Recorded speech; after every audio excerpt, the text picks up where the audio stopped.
his shoulder pressed against mine, warm, steady, lingering in a way that felt deliberate, like he'd chosen not to shift, not to apologize, not to reclaim his space. The soft rumble of the plane, the chatter of other passengers, the hum of engines, they all faded in that instant. All I could feel was the heat of his body beside me, the subtle scent of his cologne, the way his breath hitched just slightly, as if he too felt the weight of that small, simple contact. Hey, if you're here and feeling the vibe already, hit like, drop a comment, and subscribe to support these stories and help more people find them. It means the world, and it keeps us going. Thanks for being here. It wasn't the first time we'd crossed paths that day. Hours earlier, at the security checkpoint, I'd noticed him. Tall, maybe a few years younger than me, broad-shouldered, with a quiet confidence that made him stand out even in the chaos of the airport. His silvering hair gave him an air of distinction, and when our eyes met as we shuffled through the scanner line, I felt that brief, charged moment, a flicker of curiosity, of recognition. We smiled, polite, fleeting. I didn't expect to see him again, but here we were, seated side by side in the narrow confines of coach, two strangers caught in the same orbit. "Looks like fate had a hand in our seating assignments," he said now, his voice low, edged with amusement. His words sent a ripple of warmth through me. There was a softness there, a kindness that put me at ease. "Or maybe they figured we'd keep each other out of trouble," I replied, matching his tone. He laughed, a rich, genuine sound that made me smile without thinking. The tension of the day, the long security lines, the delay at the gate, the cramped boarding process, seemed to ease as we settled into conversation. His name was Sam. He was heading home after a business trip, though he confessed he wasn't sorry to see it end. I told him about my visit to see an old friend, about how travel always left me feeling both restless and hopeful, like I was searching for something I couldn't quite name.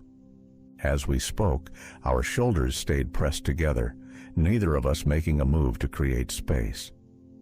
There was something comforting about that closeness, as if the narrow seat wasn't the only reason we remained side by side. Our voices dropped lower, the conversation growing more personal as the minutes passed.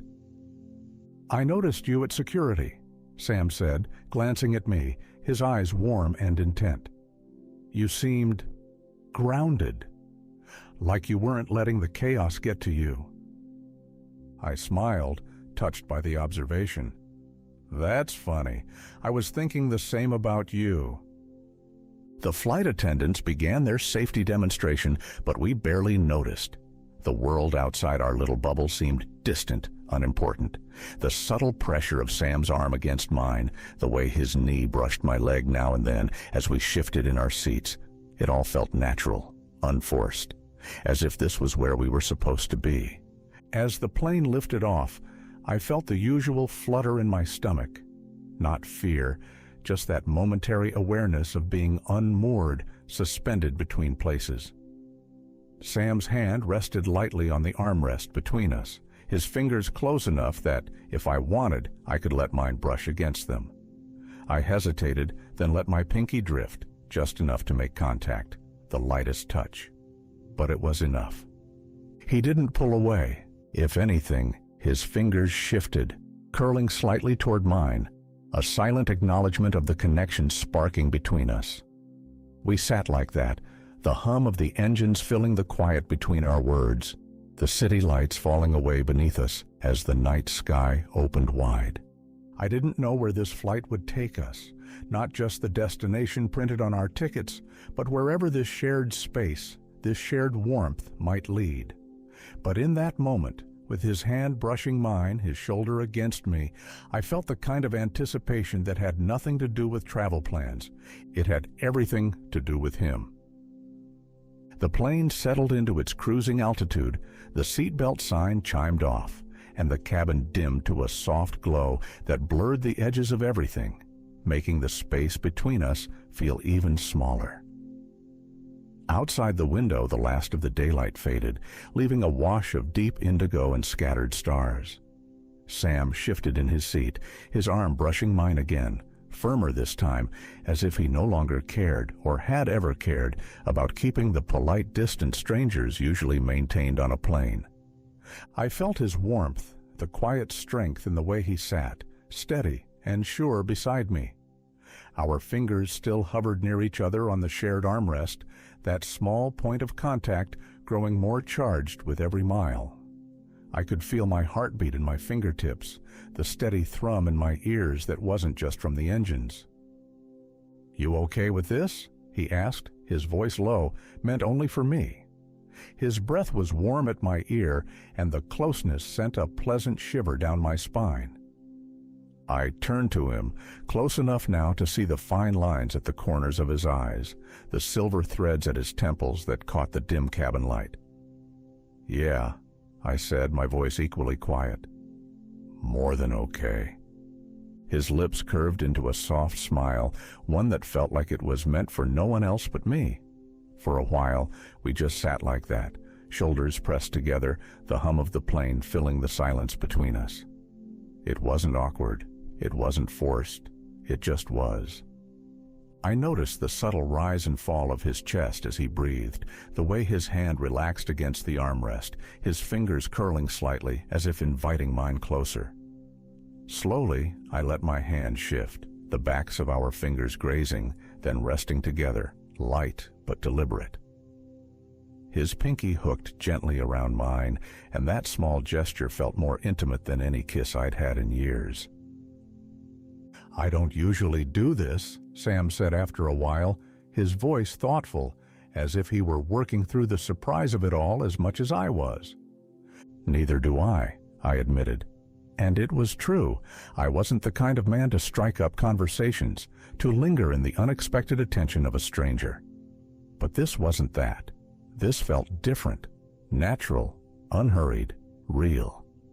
He nodded, glancing at me with that same soft smile. "Funny how things happen sometimes." "Yeah," I said. "It is." The flight attendants moved quietly down the aisle, offering drinks and snacks, but we barely noticed. The world outside our little row of seats had faded, narrowed down to the simple, quiet connection between two men who'd found each other in the unlikeliest of places. Sam's thumb brushed the side of my hand, slow, thoughtful, sending tiny sparks up my arm. I let myself lean just a little closer, resting my head lightly against his shoulder, and to my relief, to my quiet joy, he didn't pull away. He shifted slightly, adjusting so that my head fit comfortably there, his arm now resting along the back of my seat, his fingers brushing the nape of my neck. I closed my eyes for a moment, letting the feeling settle deep, the comfort of him, the rightness of it. The tension I'd carried all day, the stress of travel, the weight of solitude, melted away under his touch. Outside, the stars seemed closer somehow, as if the plane weren't the only thing suspended between two places.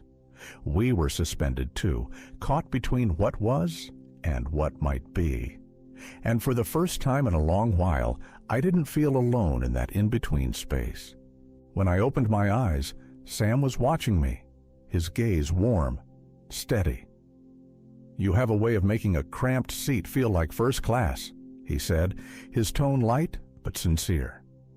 I smiled, my heart full. "You're not so bad yourself." We stayed like that, side by side, the world slipping away beneath us, the night stretching long and quiet ahead.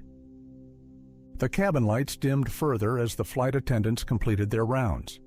Most passengers had settled into sleep or distraction, heads resting against windows, eyes shut behind masks, books forgotten in laps.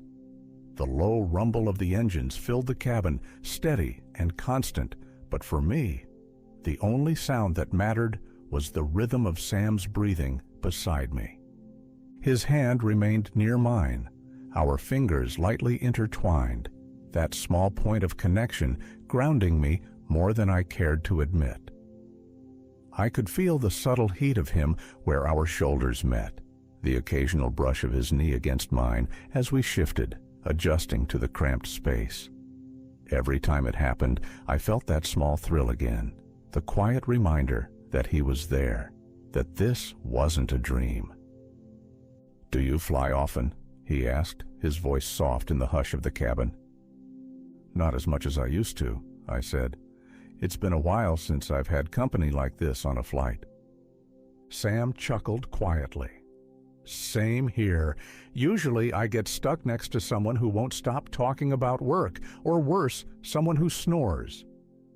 "Well," I said, glancing at him with a smile, "I hope I'm a better seatmate than that."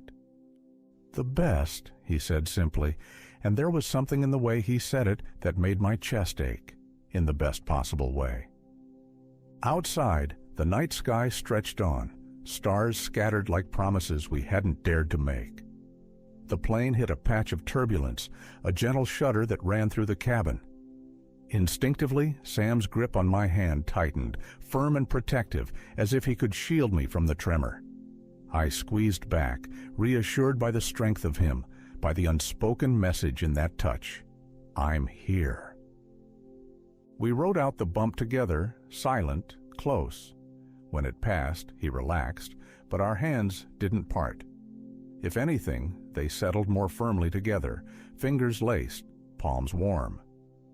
The simple intimacy of it was almost overwhelming in its quiet power. "You okay?" I asked, my thumb brushing lightly over the back of his hand. He nodded, exhaling slowly. "Yeah, just caught me off guard. Guess I'm not as fearless as I like to think." "You don't have to be," I said, surprising even myself with the softness in my voice. He turned to look at me, his expression open, vulnerable in a way that made my heart beat faster. His eyes held mine for a long moment, and in that gaze, I saw the same longing I felt, the same quiet hope, the same cautious wonder at what was unfolding between us. The hum of the engines, the dim glow of the cabin, the soft blanket of night outside, it all faded into the background. All that mattered was this man beside me, this connection that had formed so unexpectedly and felt so right. Sam shifted slightly, his arm brushing mine again, his knee pressing gently against my leg. His thumb traced a slow line along my wrist, and I felt that simple touch like a spark, like a promise. "I'm glad we met today," he said, his voice low, meant only for me. "Me too," I whispered, and meant it with every part of me. We stayed like that, two men sharing the quiet, sharing the sky, suspended not just between cities, but between past and possibility. The world beyond the plane, the vast night sky, the distant lights of towns miles below, felt like a quiet backdrop, a stage set only for us. The hum of the engines was steady now, almost soothing, a constant rhythm that matched the quiet beat of anticipation in my chest. Sam's hand still held mine, warm and sure, his thumb brushing slow, thoughtful patterns along my skin, as if he, too, was reluctant to let this fragile connection slip away. I turned slightly, enough to take him in, the soft lines of his face in the low cabin light, the gentle curve of his mouth, the silver at his temples that seemed to glow faintly in the dark. He caught my gaze and smiled, small and genuine, the kind of smile that said more than words could. "You're easy to be with," he said softly, his voice carrying in the hush between us. "I didn't expect that." "Neither did I admitted, my thumb mirroring his, tracing over the back of his hand. "I don't usually. This isn't something I do." "I know," he said, and his smile deepened. "That's what makes it nice." The plane dipped slightly, a gentle reminder that we were still in motion, still caught between places. Sam's hand tightened on mine again, not out of fear, but as if the movement of the plane was an excuse to draw closer. His knee pressed against mine, solid and reassuring. The warmth of him seeped through the thin layers of fabric, grounding me. "I feel like I've known you longer than just a few hours," Sam said, his tone thoughtful, like he was puzzling it out in real time. "Me too," I said, surprised at how true it felt. We fell quiet, but the silence wasn't empty. It was full of shared glances, of the weight of his hand in mine, of the subtle pressure of his body against me. Every small movement, the shift of his shoulder, the brush of his thigh, the way his breath stirred the hair at my temple, felt meaningful, intimate, real. At one point I felt his fingers slip from mine, but only so his hand could rest lightly on my thigh, the touch tentative at first, as if asking a question without words. My breath caught, not in fear or surprise, but in recognition. I let my hand cover his, pressing gently, telling him I welcomed it. The cabin felt impossibly quiet. The world beyond the windows was a blur of darkness and scattered stars. But inside, I was hyper-aware of every detail. The scent of his cologne, the soft rasp of his breath, the warmth of his palm through my jeans. "This okay?" he asked, his voice so soft I felt it more than heard it. "Yes," I said, the word a breath, a promise.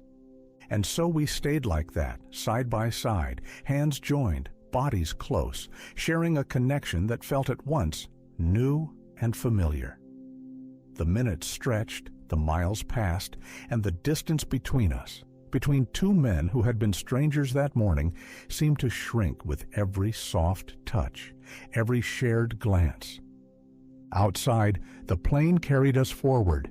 Inside, we found something neither of us had known we were looking for.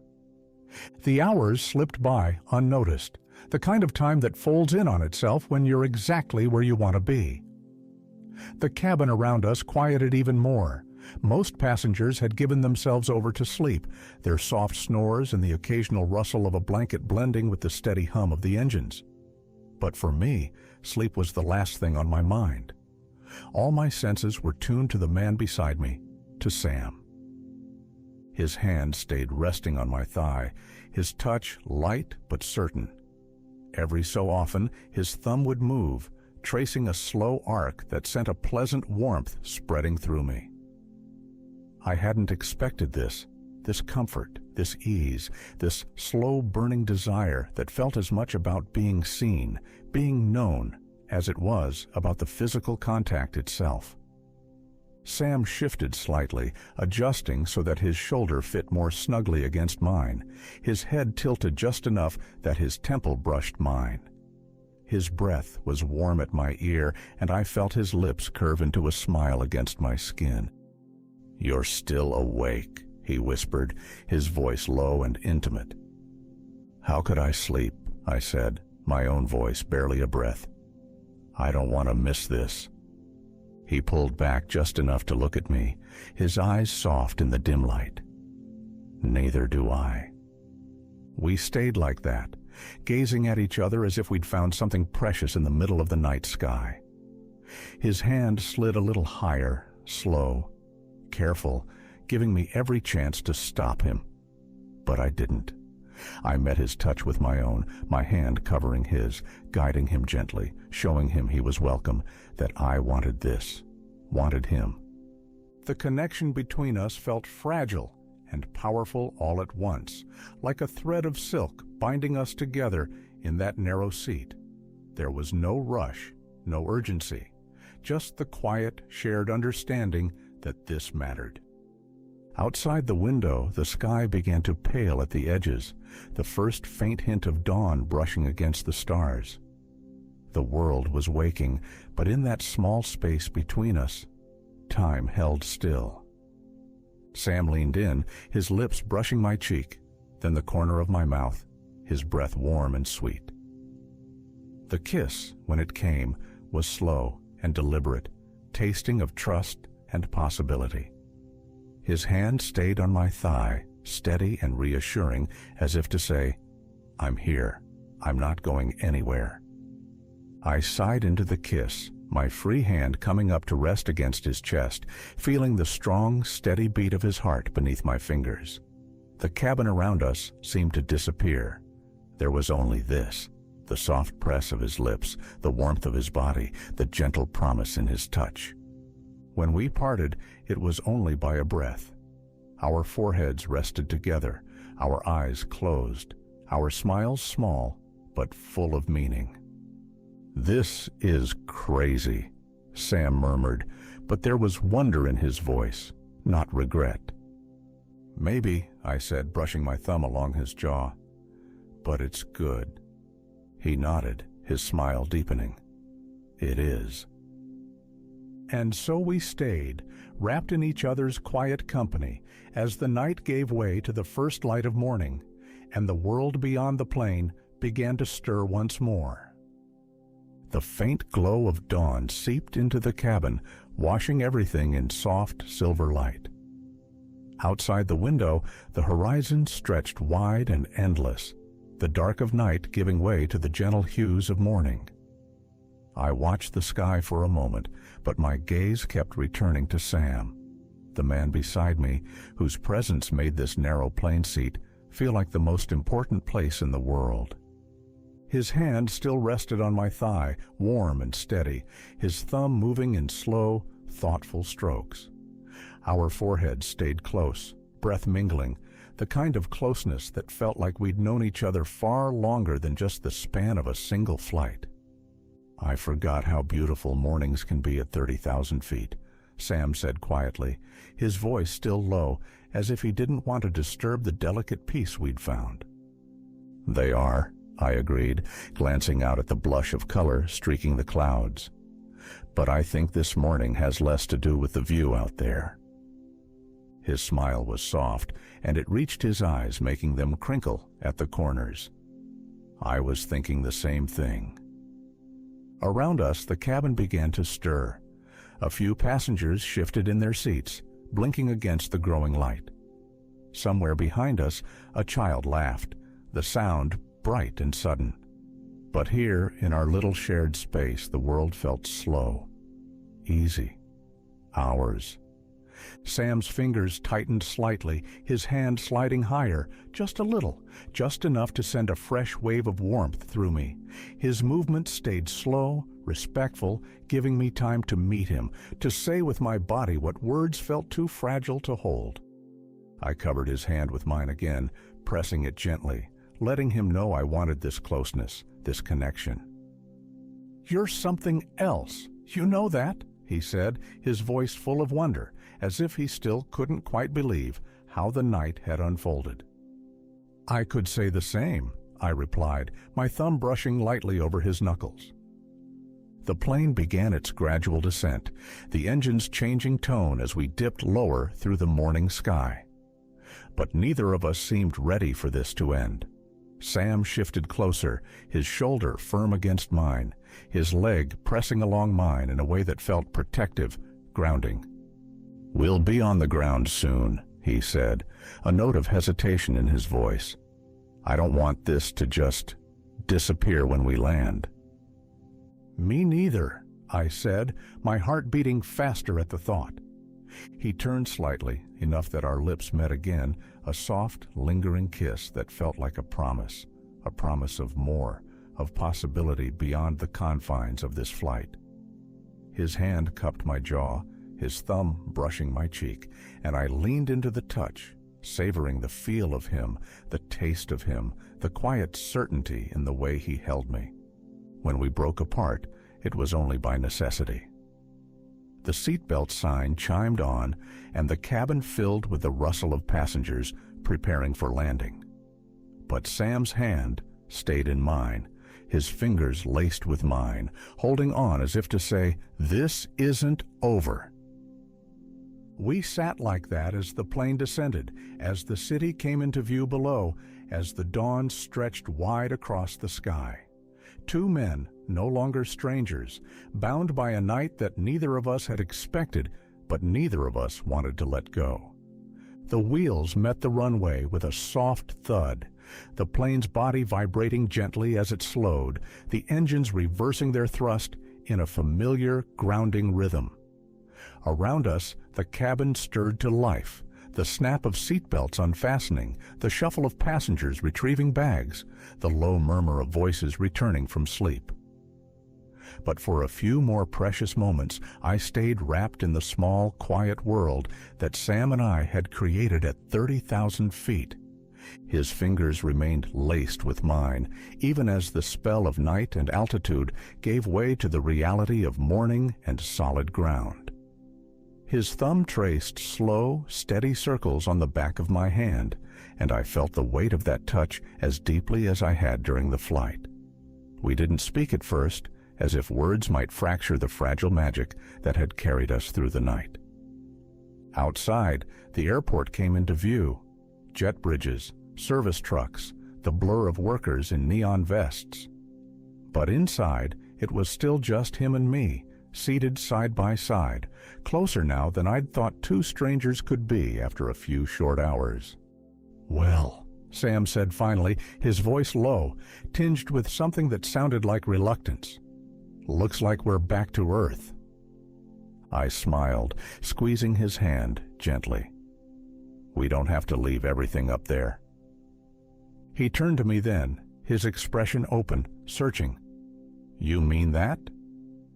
I wouldn't have said it if I didn't. His smile was slow, spreading like warmth through me. "Good, because I was thinking. I'd hate for this to be the kind of thing where we walk off the plane, nod politely, and never see each other again." "Same," I said, and I meant it, every word. The fastened seatbelt sign dinged off and passengers began filing into the aisle, pulling bags down, jostling for position, but Sam and I stayed seated for a moment longer, unwilling to let go just yet. His knee brushed mine and we stayed close, shoulders touching, sharing that last bit of closeness before the world came rushing back in. "Do you have someone meeting you?" he asked, his voice quiet enough that I knew the question meant more than just small talk. "No," I said.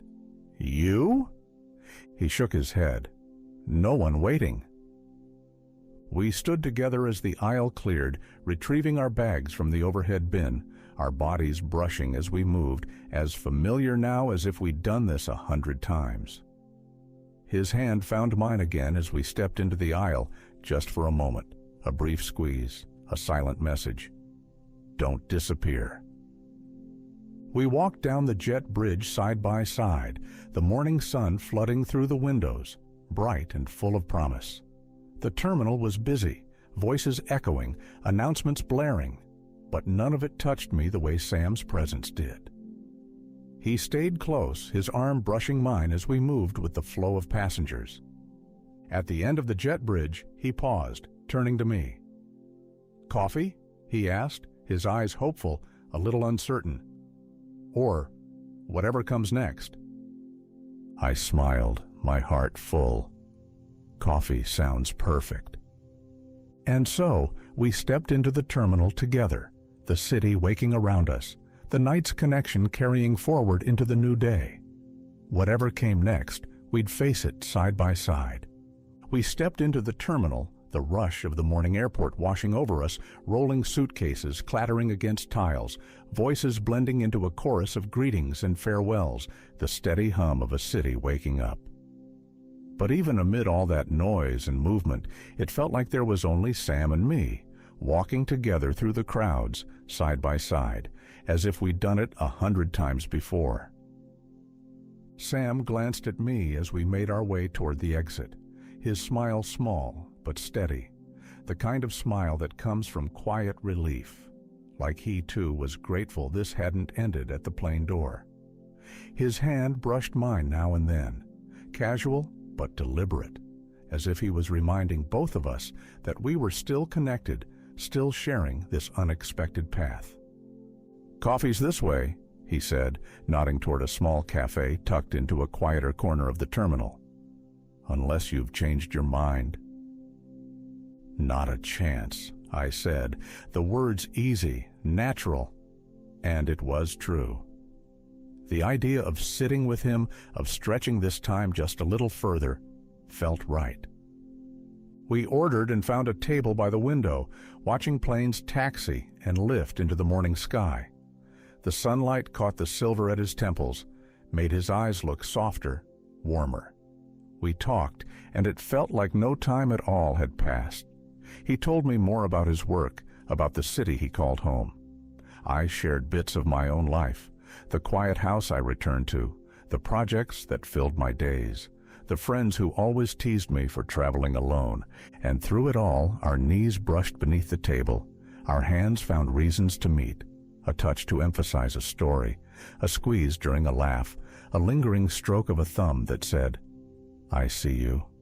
I'm here." At one point, he fell quiet, looking out at the plains. "Do you think we'd have talked at all if we hadn't been seated together?" I thought about that, the chance of it all, the way a seating chart had brought us here. "Maybe not," I said honestly. "But I'm glad we did." "Me too," he said, his gaze meeting mine again, more than glad. We finished our coffee, but neither of us made a move to leave. The world could wait. The next appointments, the day's responsibilities, they all felt distant, unimportant compared to this small, bright moment we'd carved out for ourselves. Eventually, we stood, stepping back into the flow of the terminal. His hand found mine one last time, giving it a firm, steady squeeze. "Can I see you again?" he asked, his voice quiet but sure. "Yes," I said, my heart full. "I'd like that." We exchanged numbers, a simple act that felt like the most important thing we'd done all morning. And as we went our separate ways, our eyes met across the crowd one more time, both of us smiling, both of us carrying the night's connection into the new day. It had started with a shared seat, a quiet touch at 30,000 feet, but it wasn't ending there. Not anymore.